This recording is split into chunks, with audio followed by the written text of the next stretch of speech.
Bonsoir Lisa, Bonsoir à tous.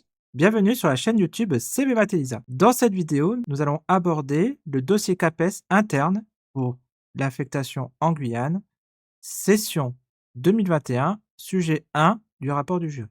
Nous avons eu un problème de vitesse et de croisement, donc maintenant on va proposer un exercice dont la résolution mobilise principalement la compétence cherchée et on motivera le choix de cet exercice. Donc, l'exercice que l'on vous propose dans cette vidéo est un exercice sur les médiatrices. Un problème de recherche sur la médiatrice de niveau 6e. Voici l'énoncé de l'exercice. Jacques et John doivent déterminer l'emplacement d'un trésor à l'aide de la carte ci-contre. Première question. Ils savent que le trésor se trouve à la même distance des deux palmiers P et A. Donc la carte est ici à droite. Quels sont les points qui peuvent représenter l'emplacement du trésor sur la carte? Tracez-les. Petit b, justifié avec un théorème. Question C. Quels sont les points de la carte qui sont plus proches du palmier A que du palmier P? Deuxième question. On a l'information supplémentaire concernant le trésor. Le trésor est plus proche de la cascade C que de la montagne M. Quel est le point qui représente le trésor sur cette carte? Alors, première question. Les points qui peuvent représenter l'emplacement du trésor sur la carte sont les points R, E et U. Alors, sur GeoGebra, on a représenté la carte au trésor avec les différents points. Alors, on a affirmé que les points qui peuvent représenter l'emplacement du trésor sur la carte sont les points R, E et U. Maintenant, on nous demande de les tracer. Donc, pour cela, on va déjà tracer le segment PA, puis construire la médiatrice de ce segment. Donc, on rappelle que la médiatrice d'un segment, c'est la droite qui est perpendiculaire à ce segment et qui passe par son milieu. Et pour la construction, deux méthodes, soit l'utilisation de l'équerre et de la règle, ou bien la règle non graduée et le compas. Avec le logiciel GeoGebra, on va construire la médiatrice de ce segment. Et en prenant en compte les petites imprécisions de la capture d'écran sur le logiciel, on constate bien que les points R et U sont sur la médiatrice de ce segment. Question suivante. On doit justifier cette construction par un théorème. Donc, le théorème est le suivant. Si un point appartient à la médiatrice d'un segment, alors il est équidistant des extrémités de ce segment. Donc, équidistant signifie à la même distance. Alors, question suivante.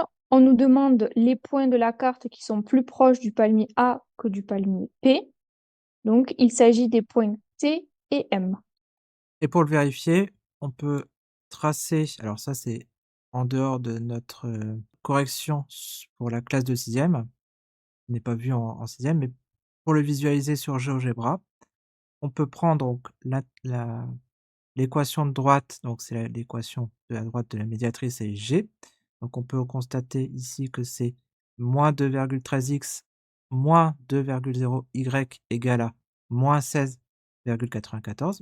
Si on dit que c'est moins 2,13 fois x moins 2,06 fois y égale à 1 supérieur ou égal à moins 16,93. Alors c'est pas inférieur ou égal, mais plutôt inférieur ou égal, pardon.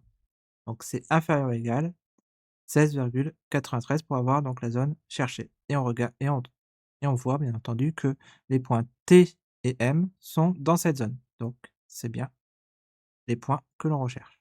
Donc, ce sont les points T et M qui sont plus proches du palmier A que du palmier P. On ajoute l'information que le trésor est plus proche de la cascade C que de la montagne M. Donc, quel est le point qui peut représenter le trésor sur cette carte? On veut plus proche de la cascade C que de la montagne M. Donc ici on va placer donc les points C, okay, et point M. Voilà. Ensuite tracer le segment CM et la médiatrice C du segment CM. Alors, on va enlever hop, cette zone-là et on va enlever la médiatrice. Alors, oui, bon, la médiatrice, elle est là. Hop, et donc on veut chercher donc la zone plus proche de la cascade C que de la montagne M. Donc ici, ce qu'on va faire, Alors, moins 4,39 fois x, donc on repère. Donc en fait, on voit, c'est la zone ici, c'est cette zone-là. Et donc on voit que c'est R. Mais bon, pour la visualiser bien sur GeoGebra, on peut faire comme ceci. Donc on récupère l'équation de droite. Et alors, est-ce que c'est supérieur? Oui, 9,59. Et on voit donc ici dans la zone bleue, seul le point R est dedans. Donc ici, le trésor se place donc au point R. Donc, il s'agit du point R. Donc ici, le point qui représente le trésor sur cette carte est le point R. Donc un exercice de recherche ludique qui permet de réinvestir la notion de médiatrice en classe de 6e. Et on peut faire, alors bien entendu ici, si on le donne en devoir maison, les élèves peuvent le faire sur la carte, donc avec des tracés simples à la règle et au compas. Sinon, on peut aussi le faire sur GeoGebra en activité 10. Bien, la vidéo est maintenant terminée. Merci de l'avoir suivi. Un like, un commentaire ou un abonnement sont toujours les bienvenus. Vous pouvez aussi regarder les liens en bas de la description pour soutenir notre travail. Bon courage dans vos révisions du CAPES et à bientôt pour de nouvelles aventures mathématiques. À bientôt. Au revoir.